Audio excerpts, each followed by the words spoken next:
John Dayal, Saeed Rafa, and Nita, good friend, and respected guests. आज जिस समय हम मिल रहे हैं इस वक्त लगातार बॉम्बिंग ईरान में चल रही है, गाज़ा में भी और लेबनान में भी, और सीरिया से भी रिपोर्ट आई है, वहाँ पे भी इजराइल ने बॉम्बिंग की है। ज़ायनिज़्म के लिए कहा गया कि है क्या, एक तरह का अपार्थाइड है। एक ऐसा निज़ाम वो बनाना चाहते हैं जिसमें सिर्फ महज ज्यू रहेंगे, यहूदी। हालांकि सारे यहूदी ऐसे नहीं हैं, जो इनकी जो विचारधारा है या ज़ायनिज़्म की जो विचारधारा है अपार्थाइड, उस पर उनका विश्वास हो, बल्कि अधिकतर ऐसे हैं जो इस विचारधारा में नहीं है। बल्कि हम उनको देख भी रहे हैं, अमेरिका यूरोप में डेमोन्स्ट्रेशन करते हुए जो कुछ हो रहा है वहाँ पे गाज़ा में हुआ, उसको ख़ास तौर से देख के उन्हीं ने किया है। और इनका बेसिक पर्पज़ इस समय जो है वो है ग्रेटर इज़राइल बनाना। और ग्रेटर इज़राइल से इनका मतलब ये है कि पहले तो पूरा जो हिस्टोरिक पैलेस्टाइन था, Gaza, West Bank, East Jerusalem और part of Lebanon, part of Syria, ये पहले इस पर कब्ज़ा कर लेना।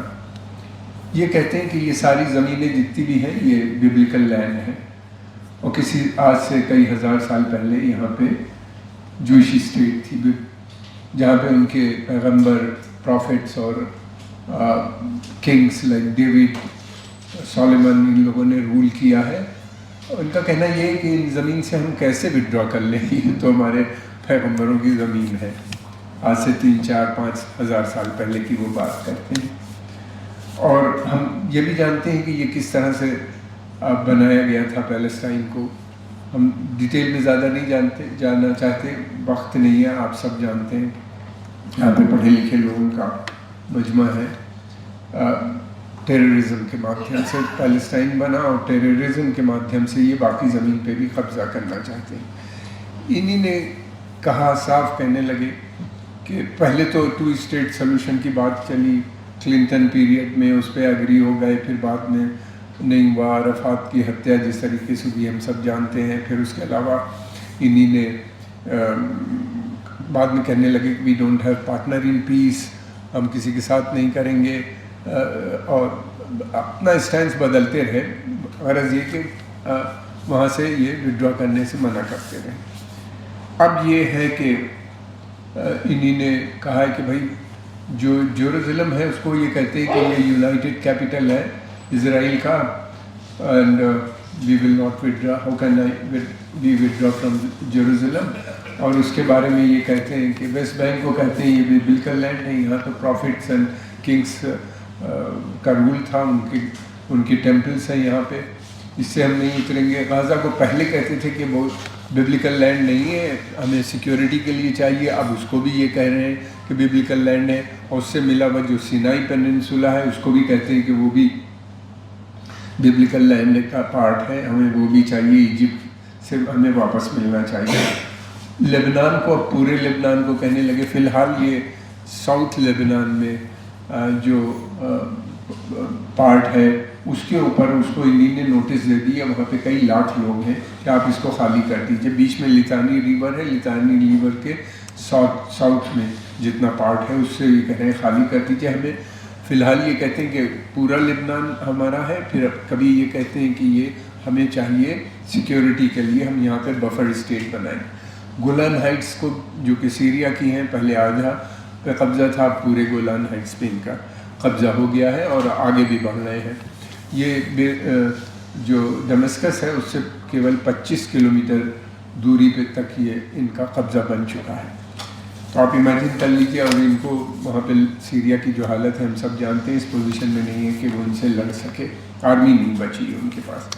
फिर ये भी है कि कोई पूरा इनको सपोर्ट है, जेनोसाइड हो रहा है, हम आप सब जानते हैं, देख रहे हैं रोज़ टेलीविज़न में जिस तरीके से इन्हीं ने वहाँ पे किया, सारा डिमोलिश करते चले जा रहे हैं। घोस्ट सिटी हो गया है गाज़ा, जो कि स्ट्रिप है 22-23 किलोमीटर लंबी और 10-12 किलोमीटर चौड़ी होगी। बाकी जगह तो बहुत ही कम है, वहाँ पे भी एक बफर जोन बना लिया है हम, उसको कहते हैं कि ये ग्रीन येलो लाइन है, उसको जो क्रॉस करता है उसका पता नहीं कहाँ पे। बच्चे अक्सर क्रॉस कर देते हैं तो उनको गोली मार देते हैं।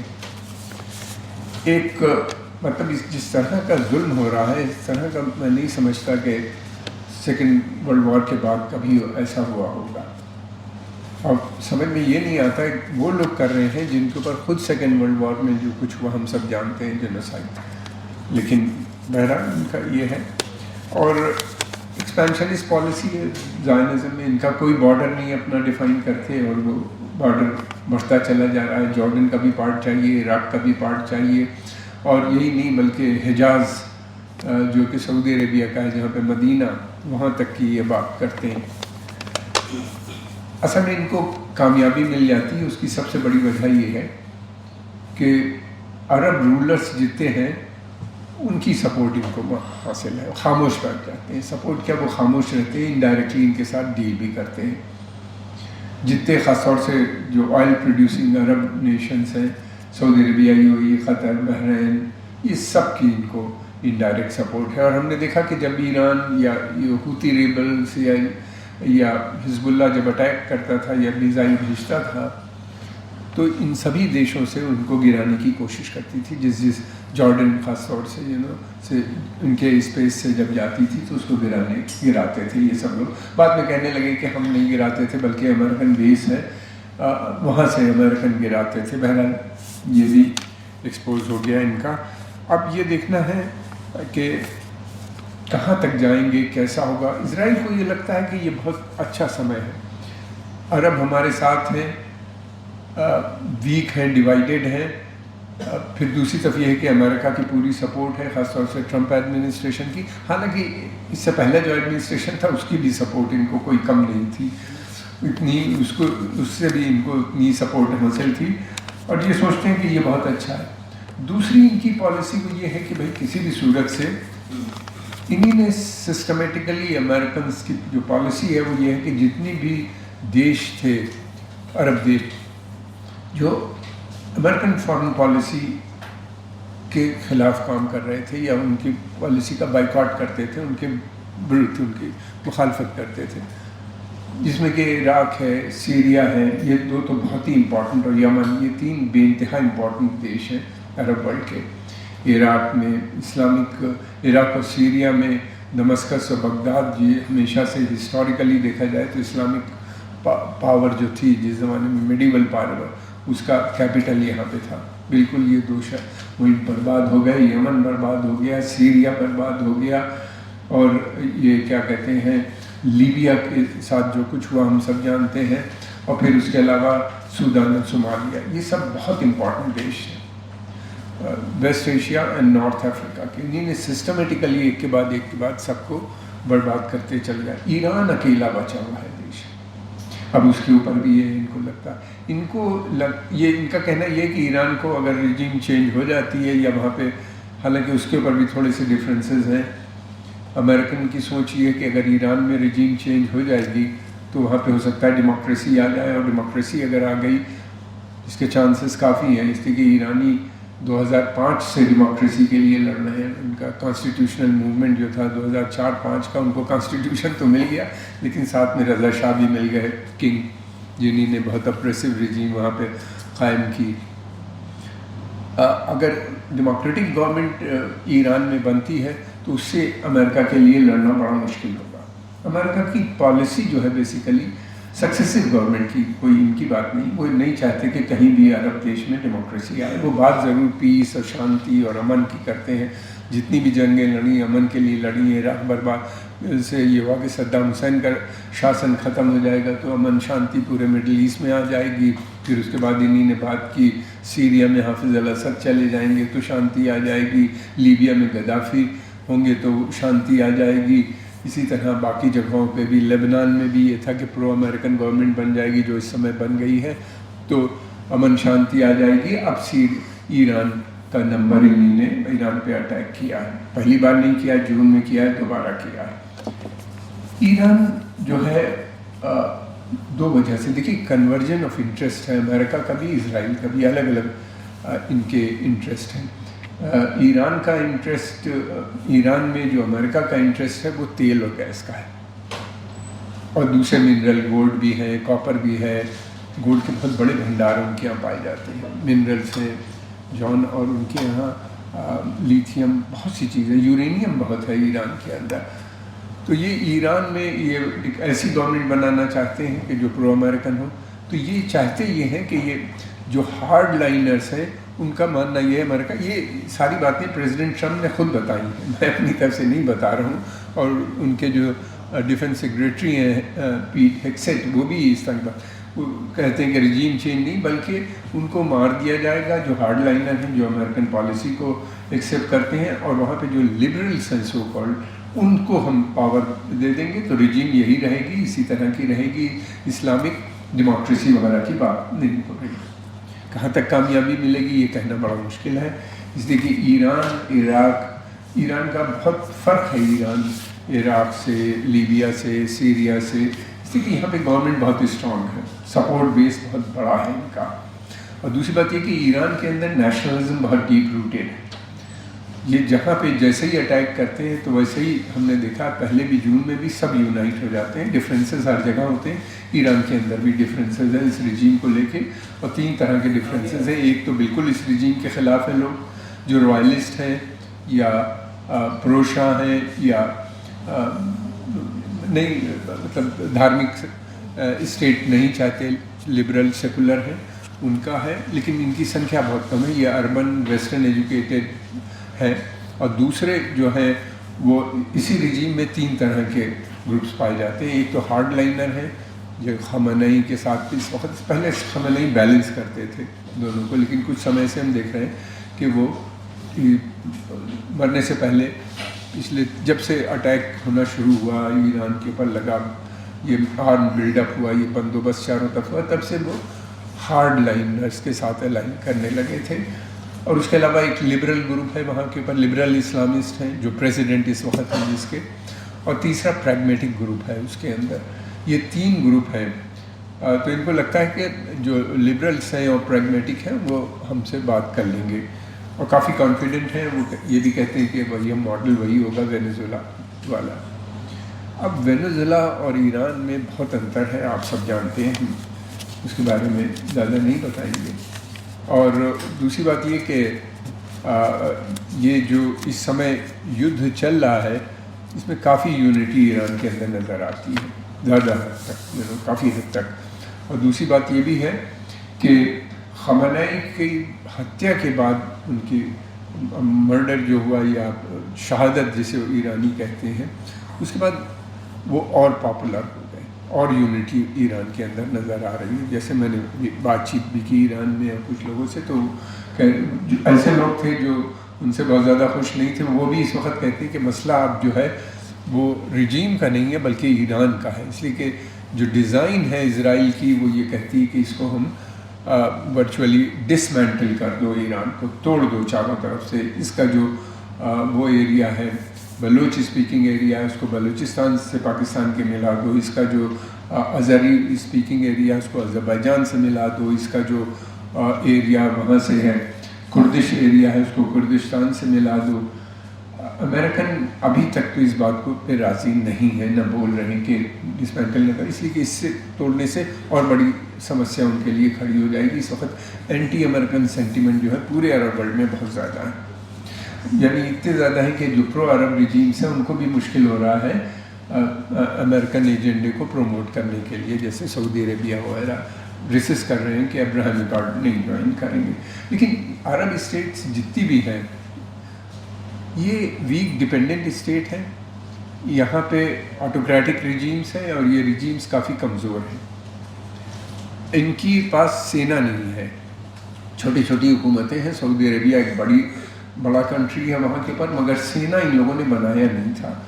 सेना इसलिए नहीं बनाई थी, इनको डर लगता था कि इजिप्ट में कू हो के नेशनलिस्ट पावर में आ गए, सीरिया में आ गए, लीबिया में आ गए, लेबनान में नेशनलिस्ट गवर्नमेंट है, और इस तरह से बहुत सी जगहों पे नेशनलिस्ट गवर्नमेंट आ गई थी। तो इनको लगता था कि अगर हम फौज रखेंगे तो हमारे यहाँ भी कू करके, और जो इस समय वहाँ पे रूलर हैं हाउस ऑफ सऊद को वो ओवरथ्रो कर देंगे। और तो इन्हीं ने अपना सिक्योरिटी का ठेका जो था वो अमेरिका को दे दिया है, इन सभी देशों ने। और शाह ईरान जब थे तब शाह ईरान की भी सिक्योरिटी जो थी वो अमेरिका थी। उसके बदले में ये लोग एनुअल पैसा देते हैं, सब कुछ कर बेस बनाए हैं इन्हीं ने। इसीलिए हर अरब देश में अमेरिका के सोल्जर्स हमेशा डिप्लॉय रहते हैं, 25-30 हज़ार के बीच में। इस समय नंबर बढ़ गया था, मगर वॉर शुरू होते ही वहाँ से छोड़ के वो लोग चले गए। तो ये जितने भी वीक डिपेंडेंट, इनका एक एग्रीमेंट है अरब देशों का अमेरिका के साथ, that is called oil for security. यानी हम ये देश अमेरिका को सस्ता तेल देते हैं और उसके बदले में अमेरिका इनको सिक्योरिटी प्रदान करता है। ये अरेंजमेंट है, ये 50s से चल रहा है, जब से अमेरिका का वहाँ पे वर्चस्व हुआ। ये अरेंजमेंट हालांकि सऊदी अरबिया का लैप्स कर गया है, मगर जो अब अमेरिकन ने उनको डिफेंस एग्रीमेंट पेश किया उसमें तो उनके पास किसी तरह की भी ऑटोनॉमी नहीं रहेगी, और ये अभी भी स्टिल इट इज़ वर्किंग। ये इस तरह के हालात हैं इन देशों के। तो ये तो लड़ सकते नहीं, जो अमेरिकन इनसे कहेगा। अमेरिकन प्रेसिडेंट ट्रम्प ने कहा कि हमें 3 ट्रिलियन की ज़रूरत है। प्रेसिडेंट ट्रम्प का कहना ये है, इन लोगों का कहना ये है कि हमने $3.4 trillion, Saudi Arabia, UAE, Qatar, इन सब ने 1-1 ट्रिलियन और प्लस कतर ने 1.5 के करीब दिया, प्लस एक जहाज़ भी साथ में दे दिया 747। ऐसे में कि सरकार आप ये भी लेते जाइए। ये तो हालत है इन लोगों की। और ट्रम्प का कहना ये है कि इन्हीं ने 5 ट्रिलियन दिया है। कुछ अमेरिकन मीडिया वालों का कहना ये है कि 1.5 ट्रिलियन ट्रम्प ने पहले ही इनसे इस वार का रखा लिया कि अगर होगी तो हम उसमें खर्चा आएगा। इन हालात में आप सोच सकते हैं कि क्या मतलब ईरान का जहाँ तक सवाल है, ईरान ने बहुत पहले कह दिया था कि अगर हमारे पर अटैक हुआ तो ऑल आउट वॉर होगी, रुकेगी नहीं। हम जहाँ जहाँ अमेरिकन बेसिस हैं हम उन सब पे अटैक करेंगे। और वो लगातार इन बेसिस पे अटैक कर रहे हैं, और अमेरिकन छोड़ के भाग गए।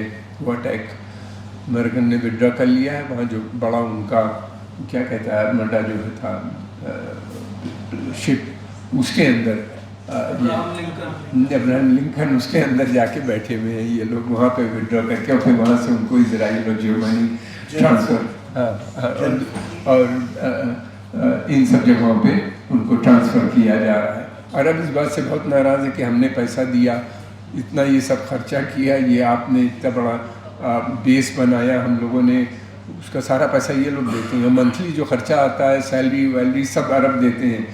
ये तो मालूम ही नहीं था, धीरे धीरे पता चल रहा है।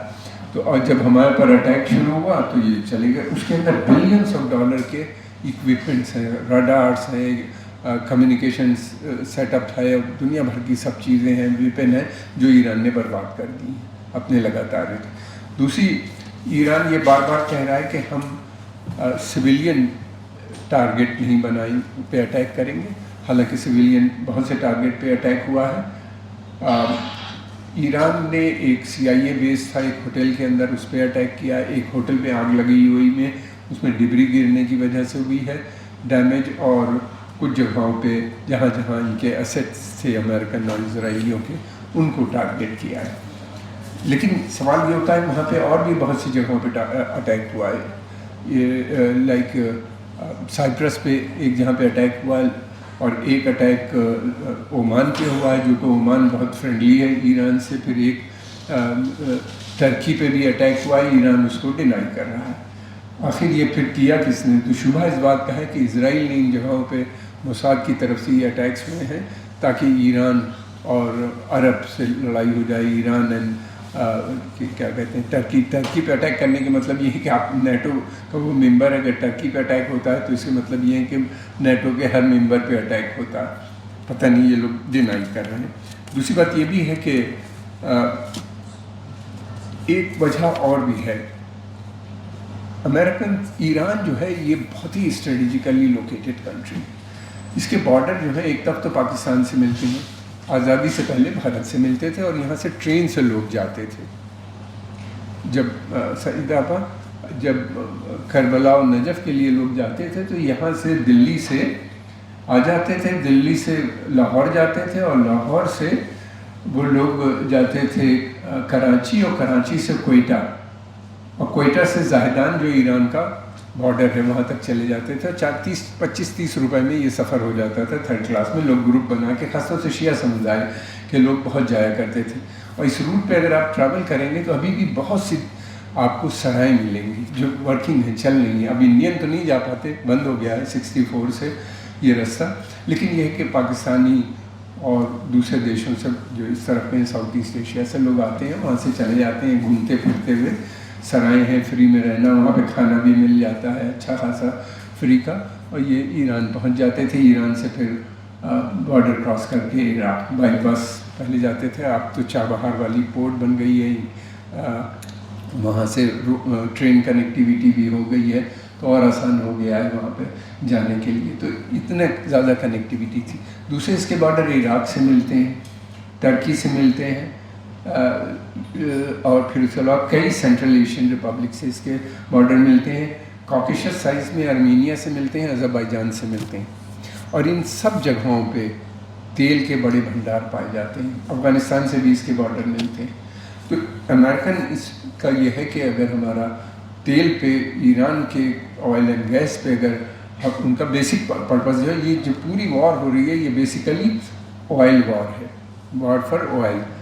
वेनेजुएला पे इन्हीं ने मडूरो को जिस तरह से कब्ज़ा किया, उनके तेल पे कर लिया है, अमेरिकन ऑयल कंपनी को हवाले कर दिया। उसमें लग रहा है टाइम, इसलिए वहाँ का तेल बहुत हार्ड है और टाइम लगेगा 4-5 साल उसको निकालने में, बनाने में। और बहुत ज़्यादा रिफाइनरीज जो हैं उस गियर्ड नहीं है उस को। ईरान में बहुत तेल है। अगर ईरान में रिजीम बदलती तो फिर इनका आसानी से इराक की रिजीम सरेंडर कर देगी, इनका मानना है। क्योंकि वहाँ के ऊपर भी इराक के लिए कहते हैं कि वहाँ पे Iraq is floating on oil. ये जॉर्ज बुश का स्टेटमेंट है जो मैं बता रहा हूँ, ये तब से चक्कर में थे। और फिर उसके अलावा ये है कि सेंट्रल एशिया जो है, ईरान जो है ये गेटवे है सेंट्रल एशिया जाने का। सेंट्रल एशिया में भी ज़्यादातर कंट्रीज़ में तेल है, ख़ासतौर से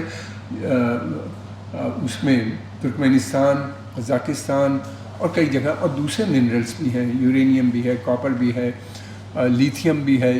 ये सारे भी जो अमेरिकन इंडस्ट्री को ज़रूरत है वो सारे मिनरल्स वहाँ पे मौजूद हैं। तो फिर इसके बाद ये ग्रीनलैंड के भी कहते हैं कि उसको भी मिलना चाहिए, वहाँ पे भी बहुत से मिनरल्स हैं, तेल है, गैस है। रशियन ऑयल में पे भी इनकी नज़र है कि उस रशिया को कहते हैं कि ये बहुत बड़ा है, इसको छोटा होना चाहिए। 75 ट्रिलियन डॉलर के मिनरल्स रिजर्व्स हैं रशिया के अंदर। अमेरिकन कंपनीज वहाँ पे इन्वेस्ट भी करना चाहती हैं, उनको चाहती हैं कि ये हो। सेंट्रल एशिया में जो है ईरान गेटवे है, तो अगर सेंट्रल ईरान में रिजीम बदल जाती तो फिर सेंट्रल एशिया इनके लिए बहुत आसान हो जाएगा, क्योंकि बॉर्डर मिलते हैं और वहाँ के तेल और गैस पे भी इनका कब्ज़ा इनकी नीयत है। ये ग्रेट गेम कहलाते हैं, ब्रिटिश टाइम से चल रहे हैं, जिसमें अभी तक कामयाबी नहीं मिली।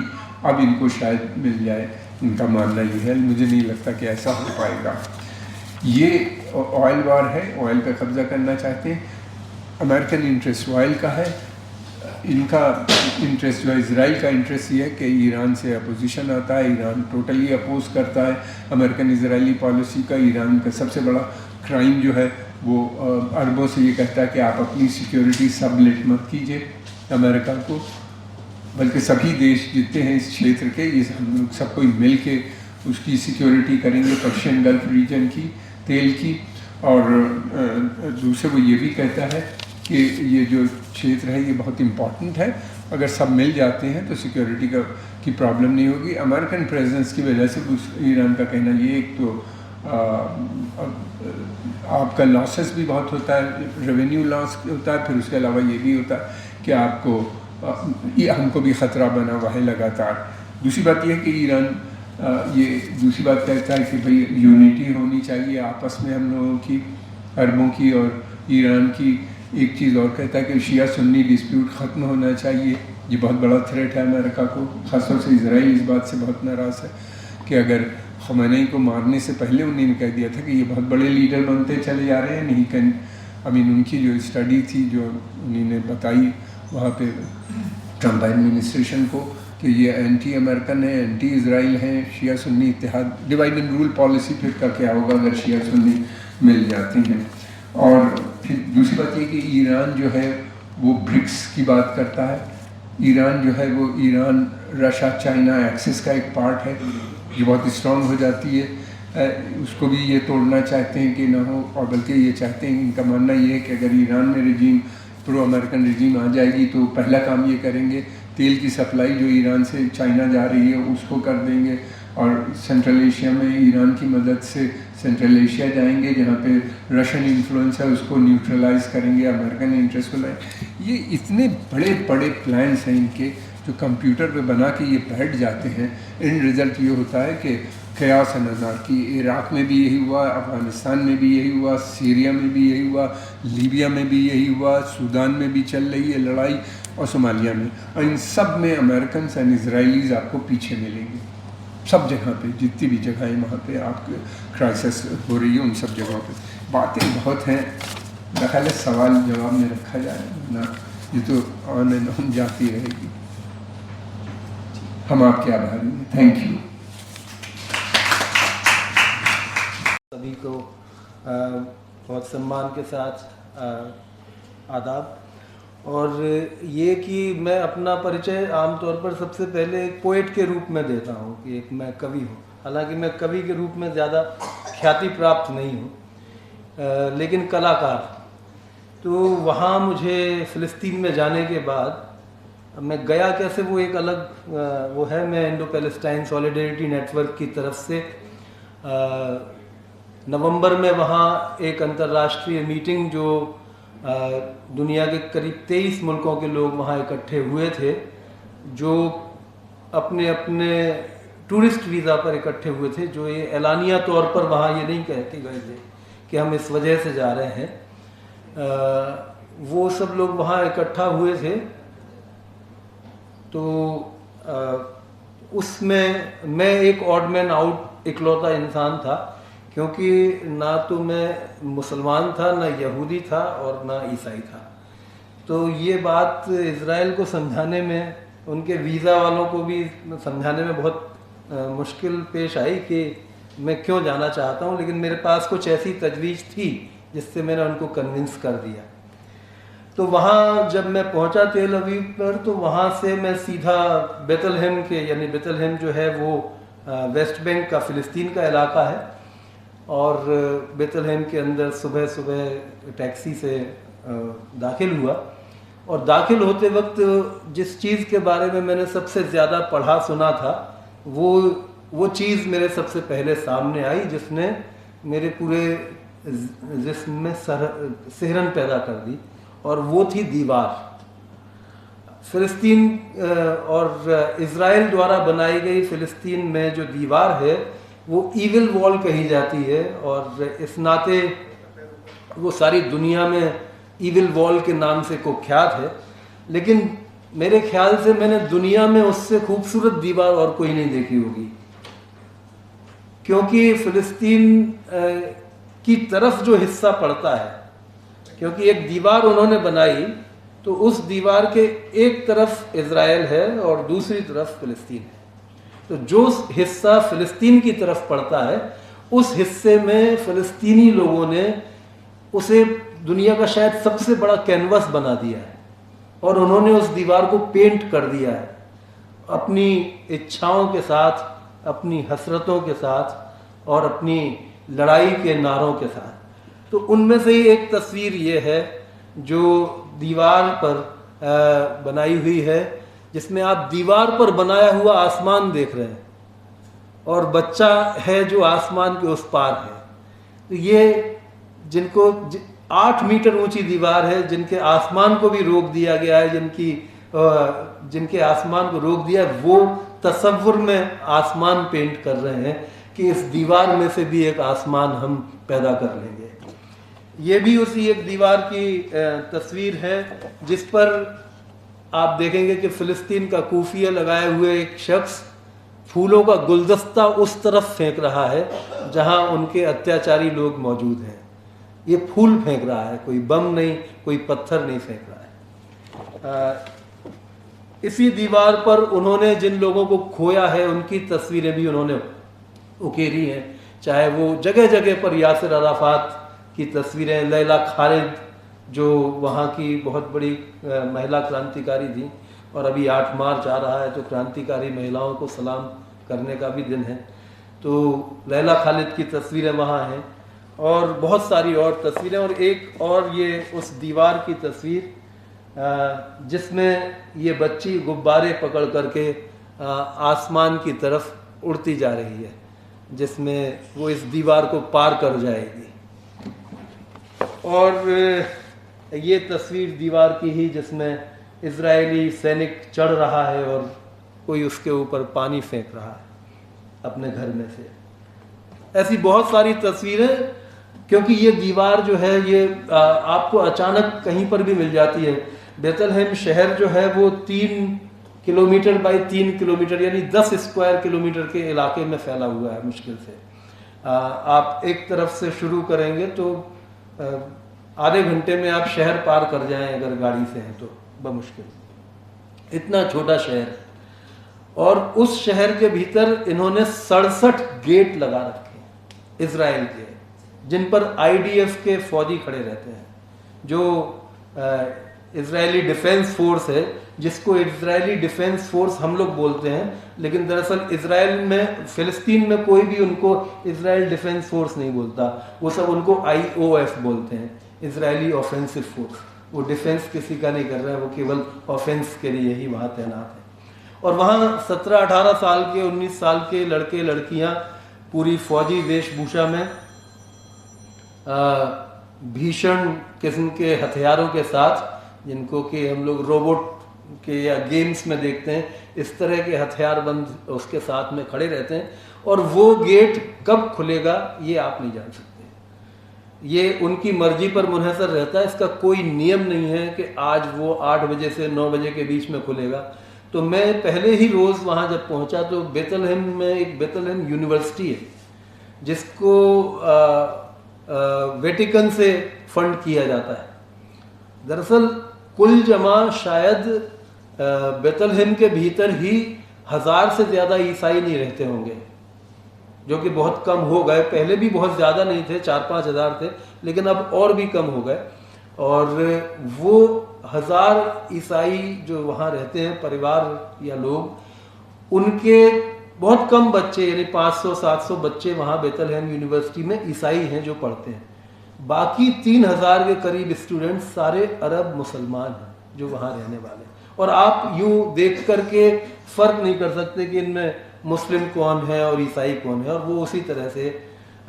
और जो सबसे पहली चीज़ मैंने महसूस की वो ये कि उनके नौजवान चेहरों पर उस तरह की बेकसी, उस तरह की बेबसी, उस तरह की मजबूरी और गुर्बत नहीं है। फ़लस्तीन को यानी गाज़ा बेशक अलग है, गाज़ा एक अलग जगह है जहाँ पर कि बारूद उसको खून आलूदा और बारूद आलूदा कर दिया गया है, लेकिन वेस्ट बैंक के भीतर जो हाल इजराइल ने गाज़ा का किया है वो हाल सिलसिलेवार तरह से थोड़े थोड़े दिनों में किया जाता है।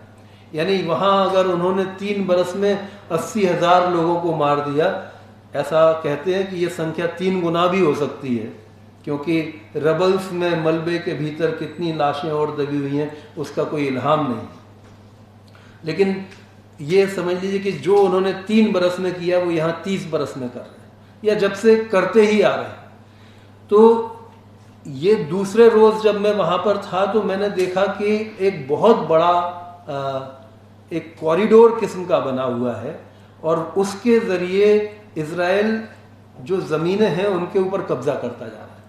तो एक रास्ता गुजरता है जो इज़राइल के इलाके से इज़राइल के दूसरे इलाके तक जाता है, बीच में फ़िलिस्तीनी इलाके पड़ते हैं जिनको वो कैप्चर करते जा रहे हैं, और उस रास्ते को दोनों तरफ से बंकर बंद ढक दिया गया है ताकि जो लोग इज़राइली उसमें से गुजरें उनको इधर उधर देखने की भी ज़रूरत ना हो और फ़िलिस्तीनियों के साथ उनका कोई कांटेक्ट ना हो। ये बहुत एक अलग किस्म का एक ऐसा समाज जो अपार्थाइड की तरह नहीं, अपार्थाइड ही है, और शायद सबसे भयानक किस्म का अपार्थाइड जो मैंने वहाँ पर देखा। ये मैंने सुना था, लेकिन जाकर के जो मुझे देखने को महसूस हुआ वो ये कि न केवल उनके लिए वाहनों की नंबर प्लेट अलग हैं जो फ़िलिस्तीनी लोग हैं, बल्कि उनके चलने के रास्ते भी अलग हैं। वो उन रास्तों पर नहीं चल सकते जिन पर इजरायलियों को चलने का हक है।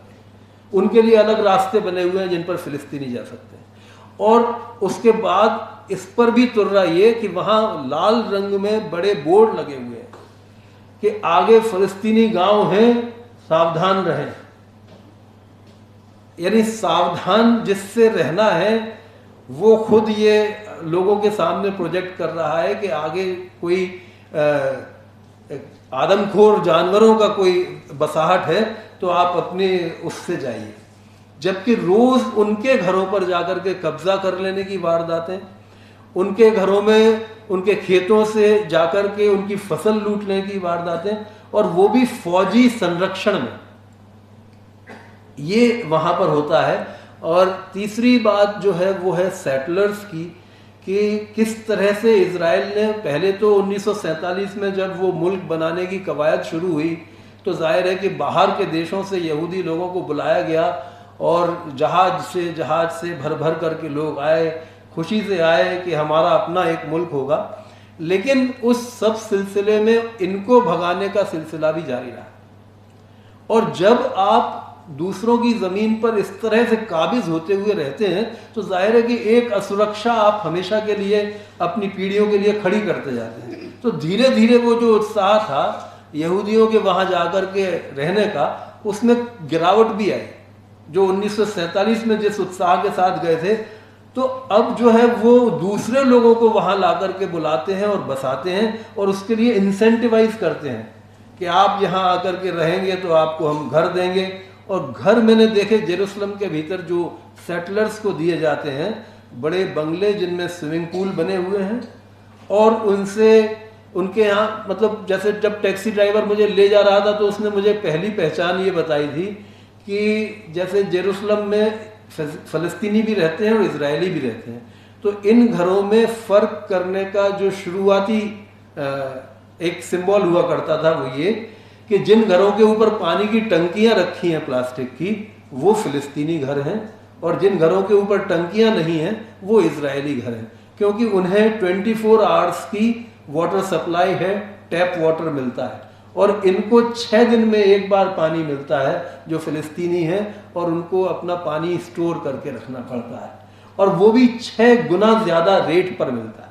जो फिलिस्तीनी है उनसे 6 गुना टैक्स लिया जाता है, और वो उस चीज का टैक्स लिया जाता है जैसे नगर निगम तो म्युनिसिपल कॉरपोरेशन टैक्स लेता है, लेकिन उनको सुविधा कुछ नहीं देता है।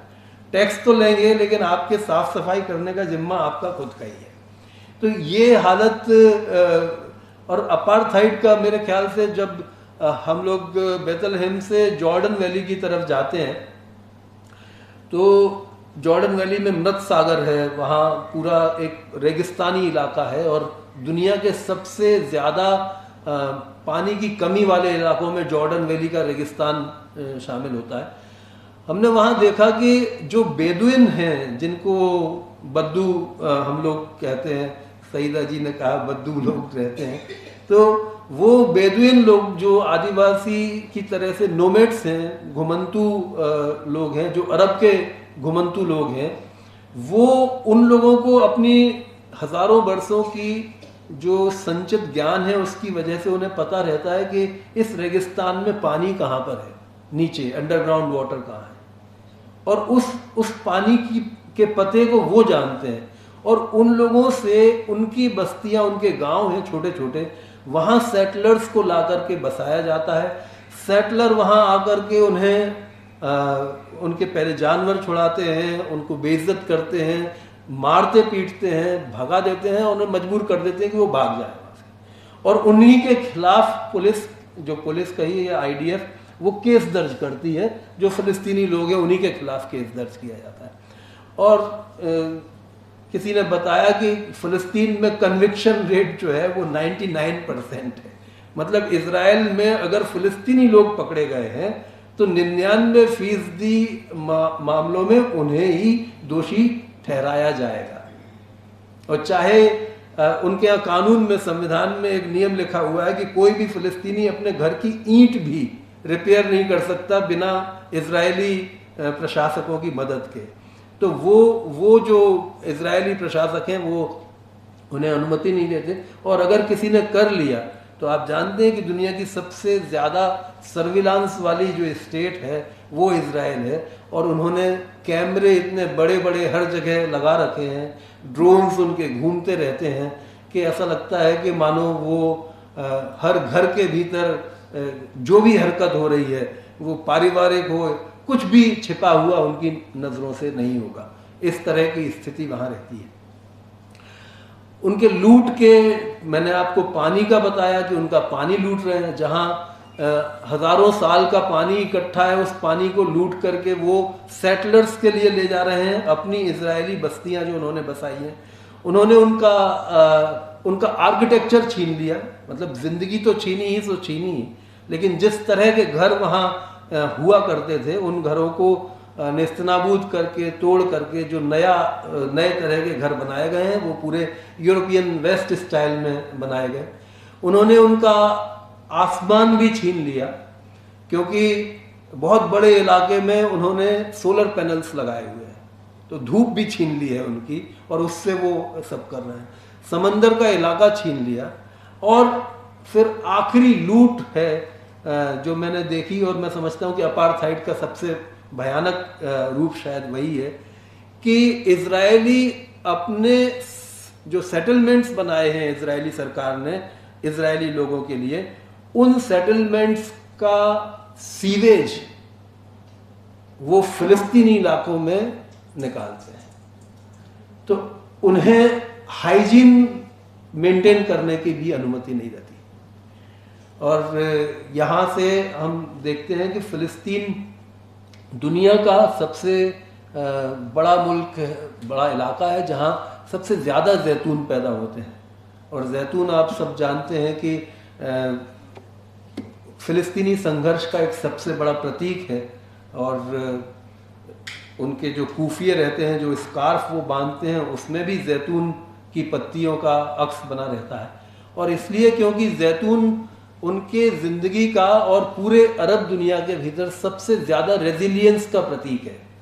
ये बात मुझे वहाँ जाने के बाद पता चली कि जैतून का पेड़, जैतून का दरख्त हज़ारों बरस जिंदा रहता है, और अगर कहीं पर एक बूंद पानी भी है उसके नीचे, बहुत नीचे भी, तो वो उसको हासिल करके अपनी ज़िंदगी कायम कर लेता है। तो जिस तरह से जैतून वहाँ पर सारी विषम परिस्थितियों में अपने आप को जिंदा रखता है, फिलिस्तीनी लोग भी सारी विषम परिस्थितियों के बाद भी वो डटे हुए हैं। और मैं समझता हूँ कि शुक्रिया। और जैतून का दरख्त उनके लिए बहुत बड़ा प्रतीक है, लेकिन उस जैतून के दरख्त को भी इजरायली लोग काटते जा रहे हैं। मुझे जो एक आंकड़ा मिला, मैंने इंटरनेट पर जो सर्च किया, कि 1947 के वक्त करीब 2 करोड़ पेड़ थे जैतून के फिलिस्तीन के इस इलाके में, और 47 से अब तक के ज़माने में उन्होंने करीब 1 करोड़ पेड़ या तो काट डाले हैं या जला दिए हैं। शायद दुनिया का सबसे पुराना जैतून का पेड़ भी फिलिस्तीन के इलाके में है, जिसको 4000 साल से ज़्यादा वक्त का कहा जाता है।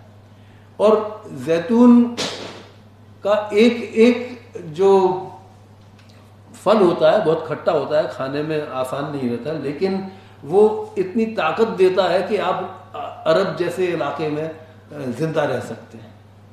और वो उस जैतून को, जो उनके रेजिस्टेंस का भी बेस है, उनके जिंदा रहने का भी बेस है, उसको वो ख़त्म कर देना चाहते हैं।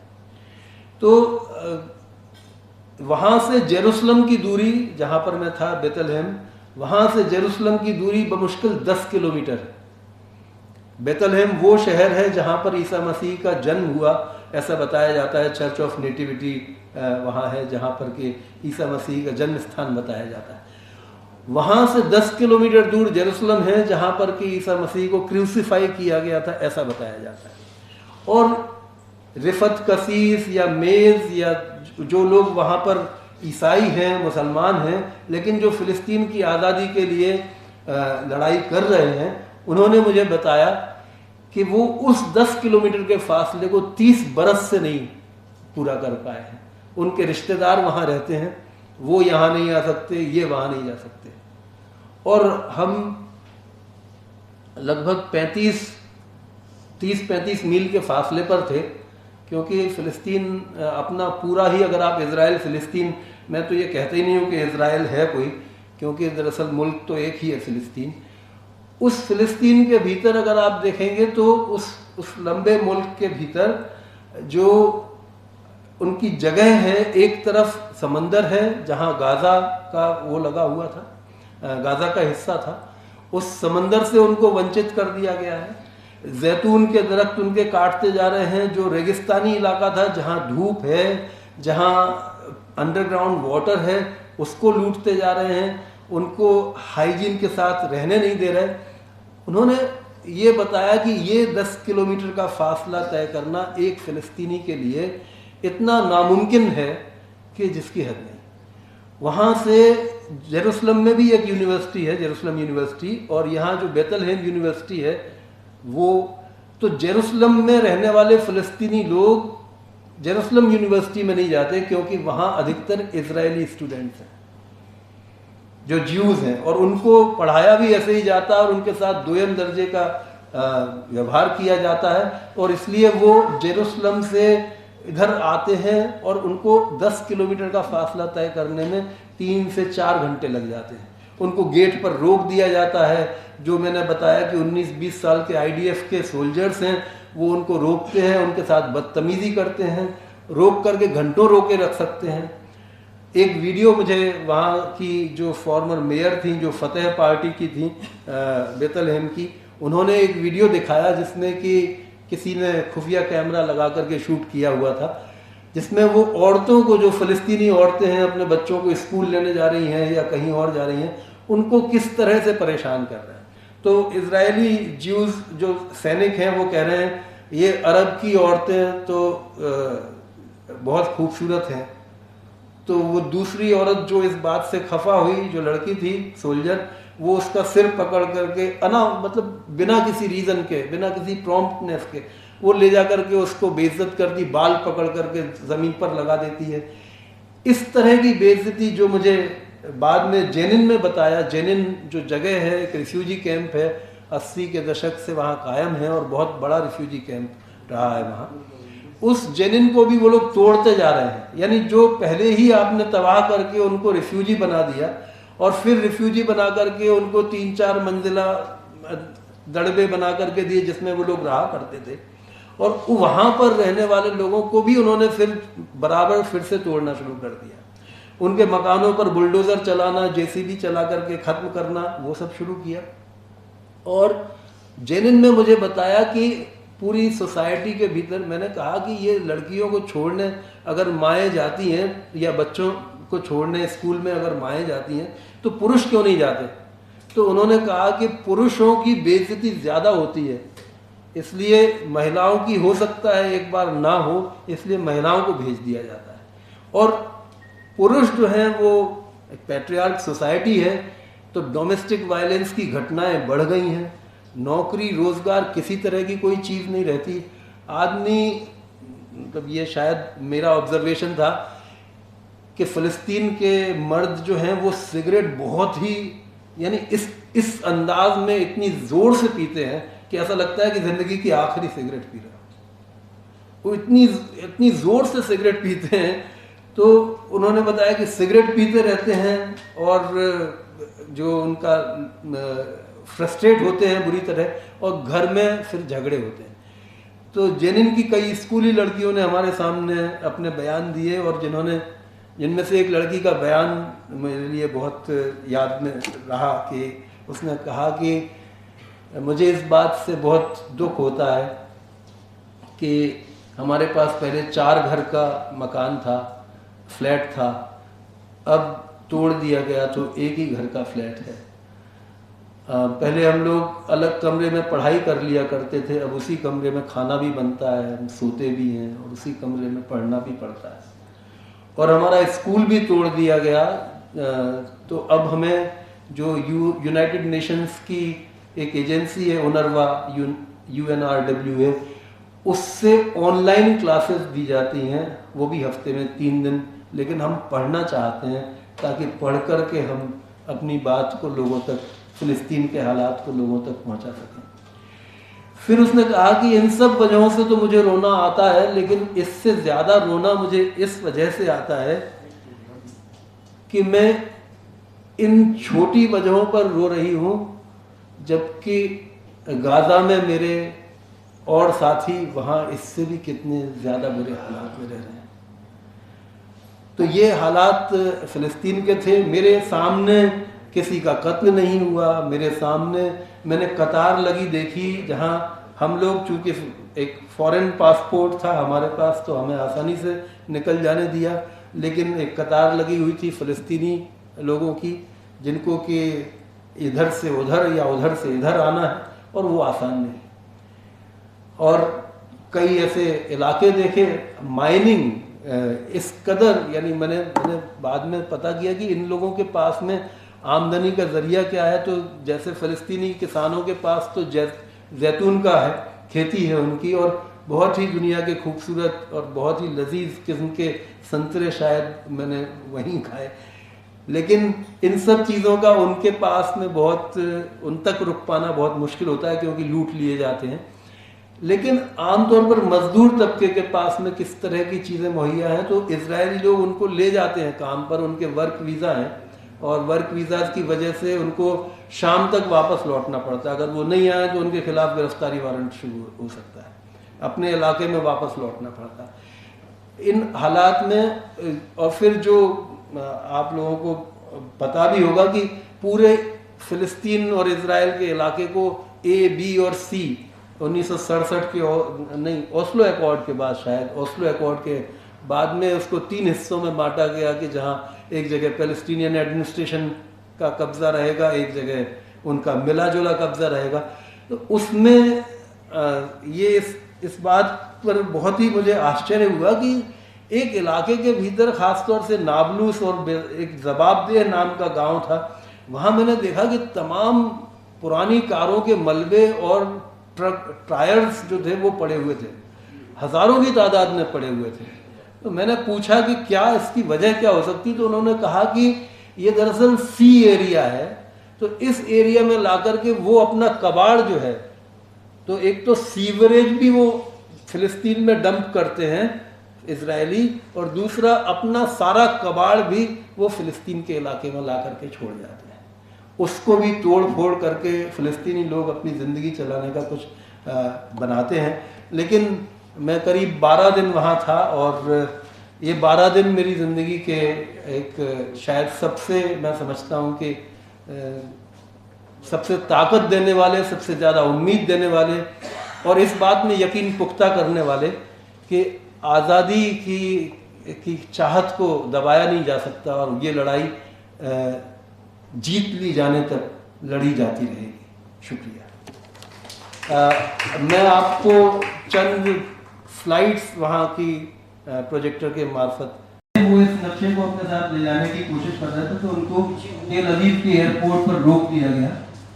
तो वो मुझसे एक दिन पहले वापस लौट रहे थे, तो मुझ तक ये खबर आई, तो मैंने अपने नोट्स, तस्वीरें, ये नक्शा वगैरह सब सारे नष्ट कर दिए, टुकड़े टुकड़े करके, और फोटो खींच करके उनको हिंदुस्तान भेज दिया, और फिर अपने उसमें से सब डिलीट कर दिया था। तो ये नक्शा मैं लाना चाहता था, क्योंकि ये शायद अक्टूबर के वक्त का ही नक्शा है, और सबसे नया नक्शा यही है, जिसमें कि आप वेस्ट बैंक के इलाके में जो हालात हैं वो देख सकते हैं। ये लाइट थोड़ी बंद हो जाएगी, तो और थोड़ा सा इसके ऊपर वाली बंद कर दीजिए। हाँ, ये कुछ और बंद कर दिया।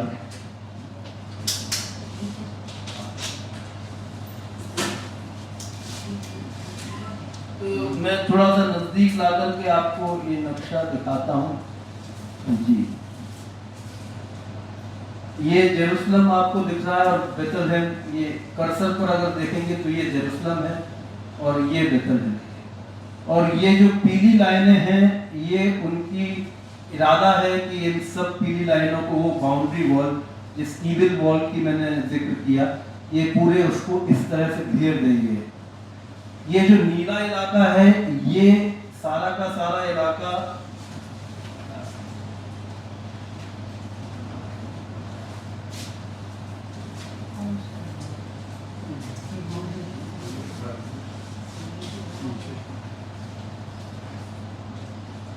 ये जो नीला इलाका, ये वाला जो नीलापन है, इसको आप देख रहे हैं, ये जितना भी पूरे मैप में नीला इलाका है, ये सब एरिया सी है, जिसमें कि जो फिलिस्तीन एरिया है, जिस पर कि इजराइल ने कब्जा कर लिया। ये जो ग्रे एरिया है, ये जहाँ पर अभी कर्सर है, इसको आप देख रहे हैं, ये ग्रे एरिया जो है, ये फिलिस्तीन का इलाका है, जहाँ पर अभी फिलिस्तीनी लोग रहते हैं। और जो बी एरिया है, वहाँ पर फिलिस्तीनी और इजरायली दोनों लोग रहा करते हैं, जिसमें कि जेरूसलम भी शामिल है। और जो ये जो लाइन दिख रही है आपको बॉर्डर पर, ये सारी लाइन्स उनकी प्लांट वॉल्स हैं। और अगर मैं थोड़ा और बड़ा करके दिखाऊं तो अगर आप ये लाल रंग के धब्बे देख सकते हो, ये सारे परमानेंट गेट्स हैं। जो लाल धब्बे आप देख रहे हैं, ये परमानेंट गेट्स हैं। फिर जो खेती के गेट बने हुए हैं, जैसे ये हरे रंग के गेट हैं, ये जो गेट बने हुए हैं, ये यहाँ पर कैमरा लगा, यहाँ पर कोई आदमी नहीं खड़ा रहता।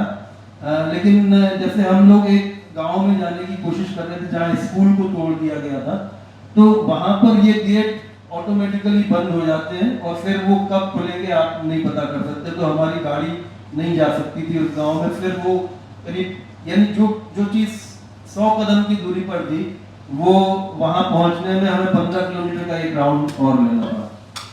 ये सारे गेट्स हैं, ये परमानेंट गेट्स हैं जो आप लाल रंग के गेट्स देख रहे हैं। ये इस नक्शे को फिर मैंने जिन्होंने तैयार किया है उनसे बाद में यहाँ आने के बाद में बुलवाया। और ये नक्शा बहुत ही इम्पोर्टेंट है आज की स्थिति में। इस बात को समझने के लिए जो आप बैनर पर देख रहे हैं कि फिलिस्तीन जो 1917 में पूरा हरा था और जो अब केवल कुछ धब्बे, चंद धब्बे बचे हैं, तो ये तो बात समझ में आ जाती है कि ये यानी फिलिस्तीन के ऊपर कब्जा कर लिया। लेकिन इसमें ये बात आप समझने की कोशिश में आपको कुछ और तस्वीरें दिखा करके करूंगा कि इसके अगर जीवन में मायने ढूंढे तो वो किस तरह से होते हैं।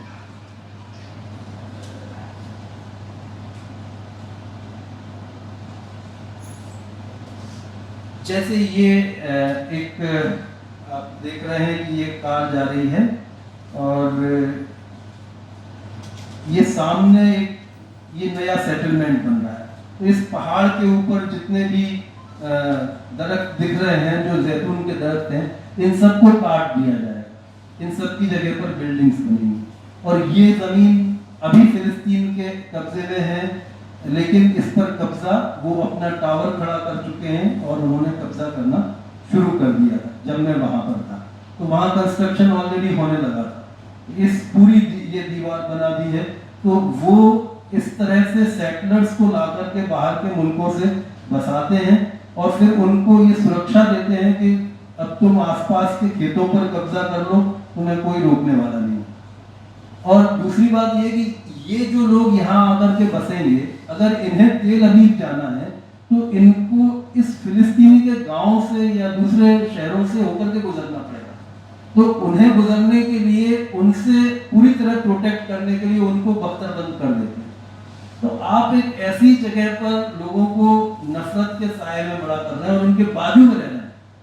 All the time you are living with them और उसमें आप उनको स्कूल कॉलेज से नफरत सिखाते जा रहे हैं।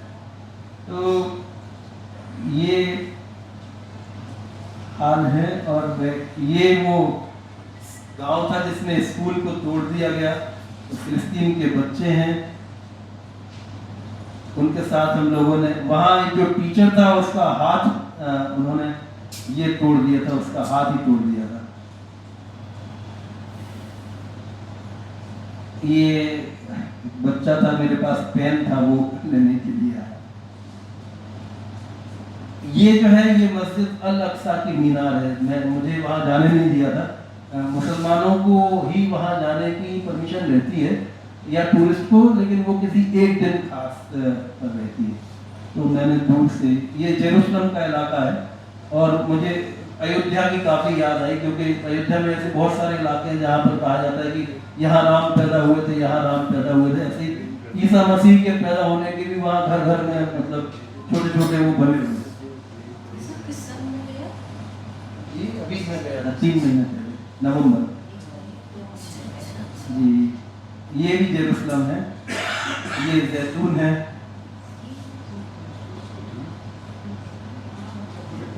ये एक जबाबदेह जो शहर है वहां पर, वो इकलौता शहर है जहां पर ईसाइयों की आबादी, इसका नाम बहुत सुंदर, जवाबदेह, रेस्पॉन्सिबल जवाबदेह शहर है। ये जो पादरी है वहाँ के, उन्होंने कहा कि देखिए हर इंसान को खुशी ढूंढने का हक होता है, तो मुझे भी है, और मेरे पास जो हालात हैं उसमें ये खुशी की बात है कि मुझे मैं ये बहाना बना सकता हूँ कि चेक पॉइंट पर रोक दिया गया, मुझे बिशप से मिलने बार बार नहीं जाना पड़ता। तो मैं इसका तो बहुत ही खुश मिजाज इंसान थे जिन्होंने कहा कि उनकी चर्च को पूरा बनाने का काम, चर्च की और मस्जिद की दीवार उनसे लगी हुई है, और पूरा वहाँ के मुसलमान लोगों ने उनकी चर्च के लिए फंड रेज किया। ये वहीं का ही एक तस्वीर है, ये अमरूद है वहाँ का, ये अरेबिक में उनकी जो बाइबल है।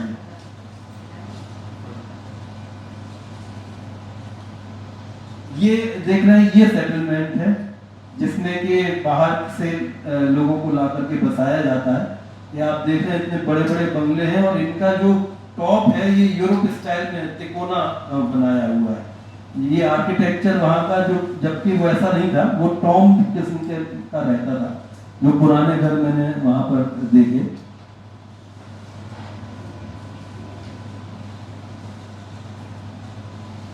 ये इस तरह के स्ट्रक्चर्स बना करके इन पर कैमरे लगाए हुए हैं, बहुत बड़े बड़े जो सीसीटीवी कैमरे हैं वो लगाए हुए हैं। ये पूरी पहाड़ी जो थी ये इस पर कब्जा कर रहे हैं, और उसके खिलाफ वहाँ मूवमेंट भी है, लेकिन वो बहुत तेजी से कब्जा कर रहे थे।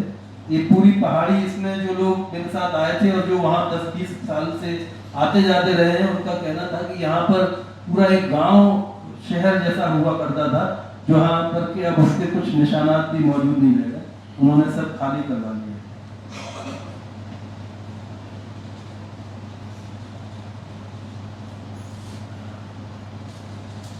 ये जो मैंने आपको बताया कि चेक पॉइंट है, और चेक पॉइंट पर फिलिस्तीनियों के जाने के रास्ते अलग हैं और इजरायलियों के रास्ते अलग हैं।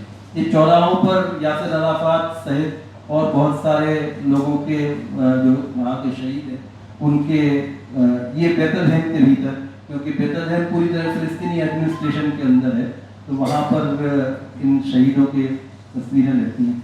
ये जेनिन की तस्वीर है, जहाँ पर जिस बच्ची ने मुझे बताया था कि उनके स्कूल तोड़ दिए गए, और ये वहाँ आयदा टोमा सुलेमान नाम की नेसेट की संसद की सदस्य है, जो वहाँ की कम्युनिस्ट पार्टी, इजराइल की कम्युनिस्ट पार्टी है, उसकी मेंबर है, और इनको कई दफा जेल में डाल दिया गया क्योंकि इन्होंने फिलिस्तीनियों के हक के लिए आवाज उठाई है।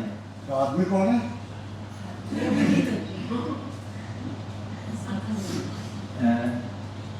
इसके अलावा बस इतना ही और बताना चाहूँगा कि फिलिस्तीन में जैसा कमर ने कहा कि सारे इजरायली ऐसा नहीं है, या कमर ने कहा कि अधिकतर इजरायली फिलिस्तीनियों के साथ में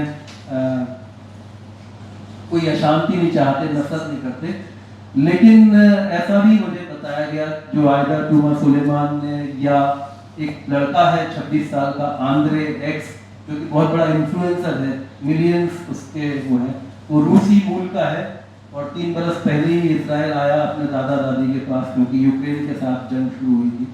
तो वो ऐसे लोग हैं जो चंद लोग हैं, और चंद रहते कम होते जा रहे हैं, जो इजरायली उस पर रहते हैं, वीज़ा है, इजरायली नागरिक हैं, और इसलिए उनके पास में ये अख्तियार है कि वो उनके हक के लिए भी लड़ सकते हैं। लेकिन उसके साथ ही ये भी एक दिक्कत है कि लगातार जो नई पीढ़ी है उसको ट्रेन किया जा रहा है कि ये जो फिलिस्तीनी लोग हैं इनसे तुम्हें नफरत ही करनी है। और ऐसे में जैसा हम लोग जानते हैं, मेरे मन में हमेशा, क्योंकि मैं 30-33 बरस से इस तरह के जो ह्यूमन राइट्स के काम हिंदुस्तान में करता रहा हूँ, तो इसके पैरेलल्स ढूंढता रहा, हिंदुस्तान के साथ क्या पैरेलल है। तो मुझे बार बार लगता रहा कि हमारी सरकार की ख्वाहिश इजराइल की सरकार बन जाना है। और बस ये है कि हम स्केल में उनसे अभी बहुत कम हैं, लेकिन बहुत बड़े पैमाने पर उनके साथ में जो ज्यादतियाँ की जा रही हैं वो नाकाबिले बर्दाश्त होना ही चाहिए किसी भी सिविलाइज सोसाइटी के लिए, और हम सबको उनके हक में आवाज़ उठानी चाहिए। शुक्रिया। I would like to introduce myself as a member of the Press Club of India for half a century. It's not often that this place has meetings which speak about Palestine, which speak about other issues. Even for this meeting and other meetings, we now require, and I say it with shame, almost a form of police verification. Aadhaar cards, names, addresses, and phone numbers with emails of those who would be speaking, the person who will be the chief guest, and the person who will chair the meeting. They don't ask for the names of wives and children, and for that we should be grateful. In my prime, at lunch, I had 3 vodkas and dinner, 4 whiskeys. But those days are past. Mrs. Gandhi was Prime Minister. Mr. Modi is the Prime Minister now. You need permission to breathe. Yesterday, Saida ji, Jaya, Konika, I saw her somewhere. Raise her hand. The girl with the hand. We went to the Iran embassy to mourn a man, 85, older than me, who stood his ground and paid for it with his life. But more than that, to extend our solidarity with the embattled people of Iran, who have done no crime, who have not invaded anybody, who have not raped any woman, who have not forced any woman into parda, who has not demolished any trade union, who have done, as I said, no crime. With them was a solidarity. Nice pictures, particularly of Saida ji with the ambassador. But there was a repercussion in the evening. For me, as a member of the group which went, and also as a Christian, I won't call it hate me. I mean, who can hate me more than I hate myself? But there was a repercussion, asking, how could you? Asking John, how could you? And an answer that I could because I carry a steel stick would not do. So I must explain, how could I? How can a left-wing Indian Christian, a South Indian Christian, go and express solidarity with Iran, which kills Christians, which wages war on poor Israel, is making bombs and stomps on the flag of the United States, which has been painted on the roads. So everybody has to walk on the flag of the US. So how could you, John, be with them? Over the years, I have faced another dilemma. Is this the Israel of the Bible, of the prophets, of Moses, Abraham, and Noah? I don't go to church very often, twice a year. But I know the Bible and I know Christian history and I know religious history. I made it my job to read these histories together with the history of revolutions, with the history of India and the discovery of India. how can I then answer these people? I wrote a long note. In fact, got it translated to Google into Hindi, which I thought I would read it out here. But it's obscure unless you're a Catholic or a Pentecostal, unless you know every verse, every chapter, every book of the Bible. Those numbers and figures would make no sense to you. But I'm also a reporter, the one who used to drink that vodka and all that whiskey. I traveled from 1984, when Yasser Arafat was being shifted from Beirut as part of that accord. And before that, when there was an attack on Shatila, I've been in those regions. I have met Yasser Arafat in his bunker in Beirut. He gave me 3 books. I have those books with me. I picked up shells. I was there. I looked at the Golan Heights from the heights and from Syria, where you have to look up from the heights. Later, as a Christian, and she gave you a Wikipedia thing. Don't read Wikipedia. According to it, I have 2 wives and 5 children. I told them to remove it. They removed it and then somebody from the RSS put it back. So I want to find that second wife and those 3 children. I so need children. I'm alone with my wife now. Kids are thrown away. I went there in 2000 as a Catholic pilgrim to celebrate the millenniums of the birth of Jesus Christ. We spent 15 days in Jerusalem and Bethlehem. I saw those walls even then. Talk to the people. For a farmer to go to his farm requires 3 checkpoints. If he's a shepherd, his goats can go, but he can't. I've been there. But because I was then a Catholic and at that time the vice president of the Catholic Union, I had certain liberties. The bishop called me, the Catholic bishop. You said there were 1,000 people now. In 2000 there were 5,000 Christians there. And the bishop was crying because my children are leaving. There are no jobs. Government of Israel doesn't give jobs to Christians and Muslims. You are an engineer, you will get a job to clean the road or to repair the road.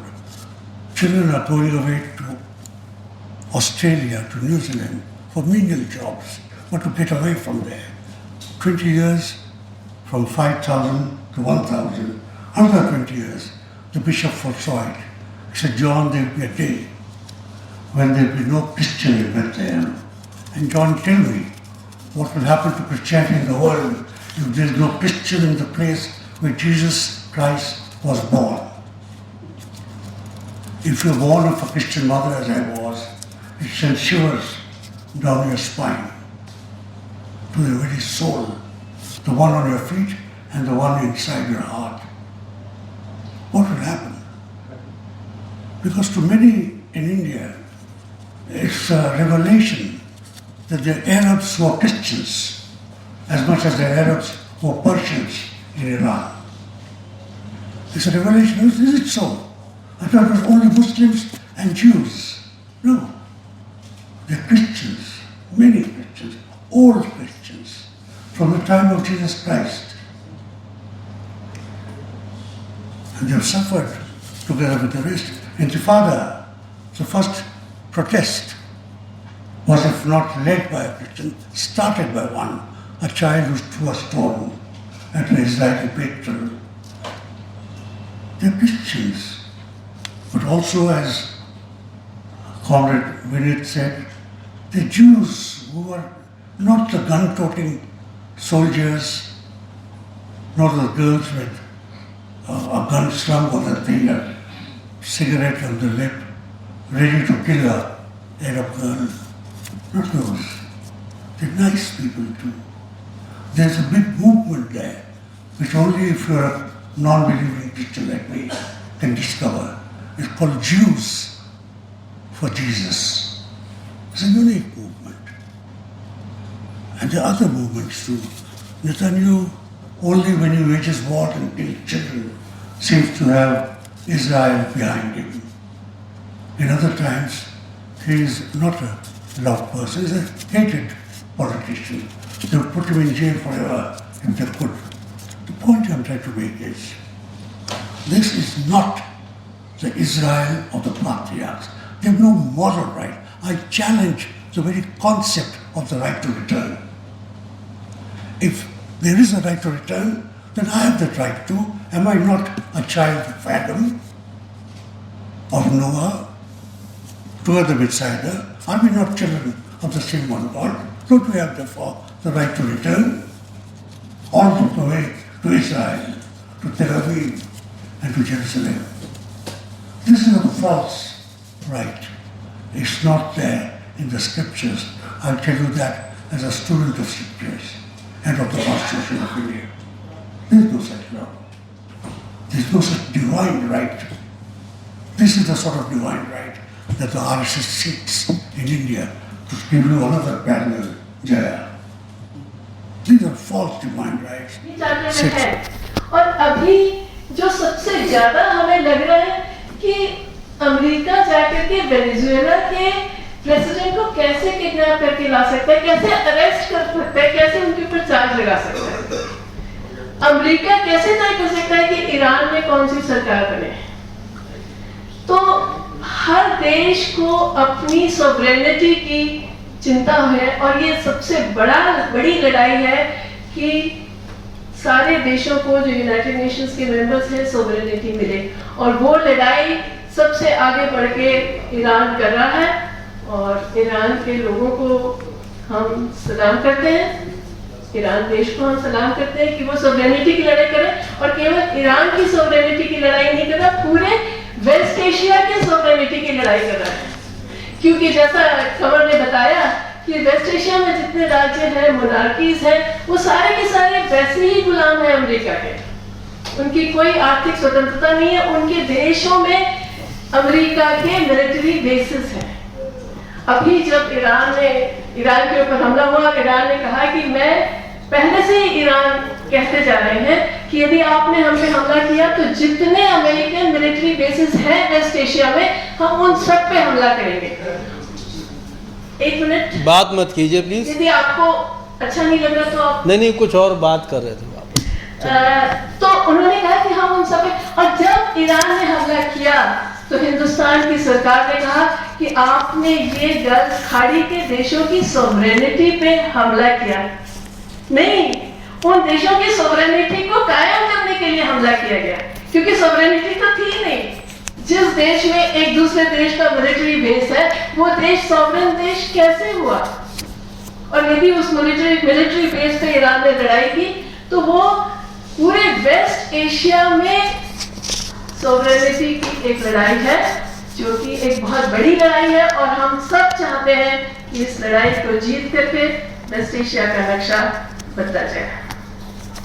जिस इतना सुंदर Philistine के बारे में जो विनीत ने आपके सामने वर्णन, एक्चुअली ये सभा केवल विनीत की होना चाहिए थी, क्योंकि वो फिलिस्टाइन जाके आए, उनके पास कहने को बहुत कुछ है, लेकिन ये भी साम्राज्यवाद का एक दूसरे देश पे कब्जा करके सबसे ज्यादा बार्बरिक स्वरूप जो है वो विनीत ने आपके सामने रखा, कि कोई अधिकार ही नहीं है कि आप फिलिस्टाइन की जमीन पे जाकर के इस तरह से अपना राज्य बनाएं और वहां पे जो वेस्ट बैंक में हो रहा है वो करें, और फिर जो गाजा में हो रहा है कि गाजा की जमीन ट्रंप चाहते हैं कि रियल एस्टेट उन्हें मिले और वहाँ पे टूरिज्म हो और ये हो, और वहाँ के सारे लोग जो है उनको आप खत्म कर दो। और इंसिडेंटली अमेरिका खुद भी साम्राज्यवाद की लड़ाई के साथ ही बना है, क्योंकि वहाँ के सारे ओरिजिनल लोगों को मारने के बाद में यूरोपियंस ने जाके यूएसए को कायम किया है।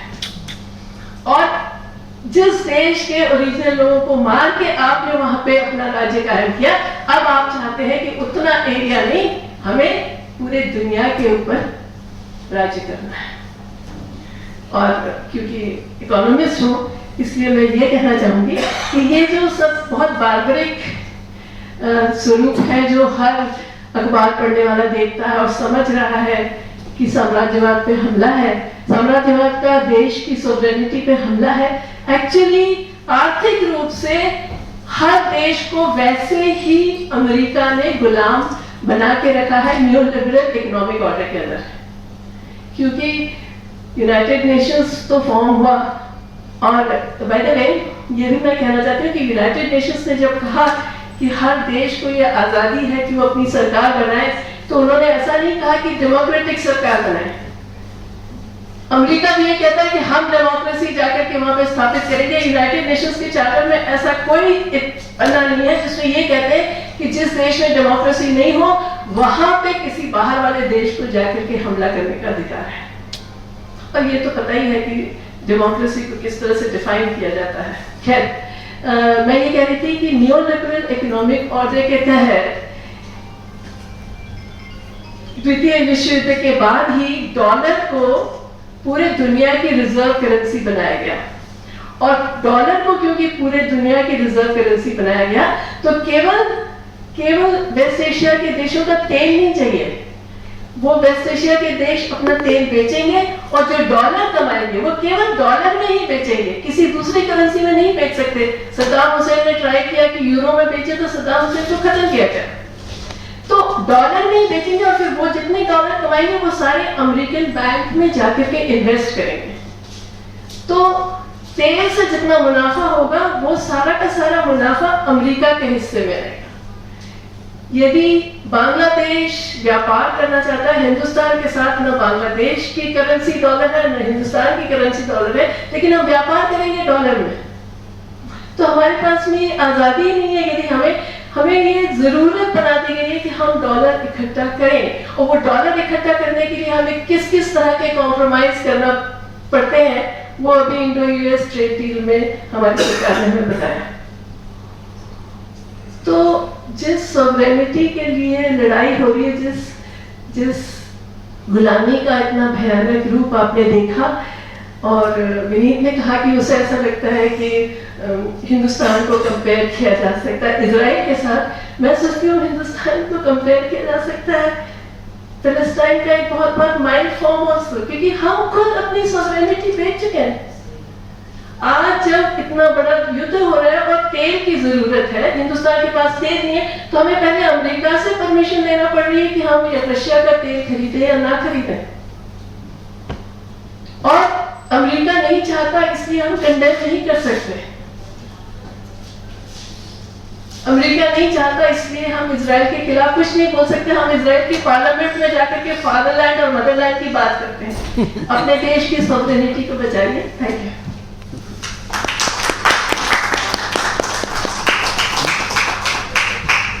Thank you, Comrade Mehta, for very powerfully presenting how Iran is fighting for sovereignty, not just for itself, but for all of us, and especially the context of India. I also wanted to tell you कि सईदा अपा भी गई थी और कल हम Iran की embassy में जाकर के मैं बोलूँगा पर हम ये तो कह सकते हैं कि हम भी वहाँ गए थे।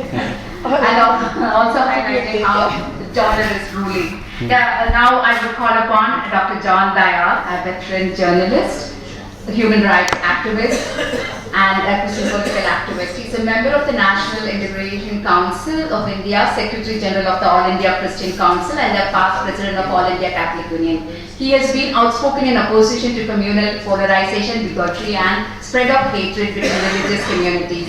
And he's an alumni of St. Stephen's College. He served as war correspondent, foreign correspondent of West Asia, North Africa, South Asia, and Europe.